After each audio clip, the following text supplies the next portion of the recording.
Morning అండి. Welcome to VTV Telugu news. గత 2 రోజుల క్రితం శ్రీశైలంలో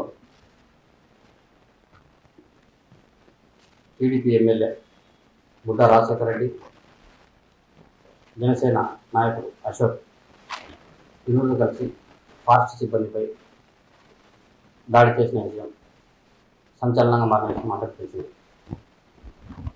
అయితే దీనికి సంబంధించి శ్రీశైలం పోలీస్ స్టేషన్లో కూడా A1గా జనసేన నాయకుడు అశోక్, A2గా శ్రీశైలం ఎమ్మెల్యే బుడ్డా రాజశేఖరపై కేసులు నమోదు చేశారు. దీనికి సంబంధించి ఫారెస్ట్ సిబ్బంది కూడా ఈరోజు ఉదయం డిప్యూటీ సీఎం పవన్ కళ్యాణ్ గారిని కలిసి తమకు న్యాయం చేయాలని, తమపై దాడి చేసిన వారిపై కఠిన చర్యలు తీసుకోవాలని చెప్పి వారు పవన్ కళ్యాణ్కి విజ్ఞప్తి చేశారు. కేసులు నమోదు చేసిన ఇంతవరకు వారిని అరెస్ట్ చేయలేదని వారు ప్రధానంగా పవన్ కళ్యాణ్ ముందు విజ్ఞప్తి చేశారు. గతంలో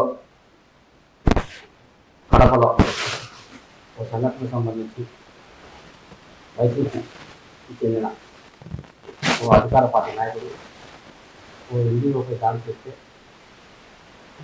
పవన్ కళ్యాణ్ స్వయంగా వెళ్ళి అందుకు తగ్గట్టుగా స్పందించారని, ఈ నేపథ్యంలో సదరు దాడి చేసిన వారిని అరెస్ట్ చేశారని, ఇదే క్రమంలోనే శ్రీశైలంలో జరిగిన ఘటనపై కూడా బాధ్యులపై కఠిన చర్యలు తీసుకోవాలని ఫారెస్ట్ సిబ్బంది పవన్ కళ్యాణ్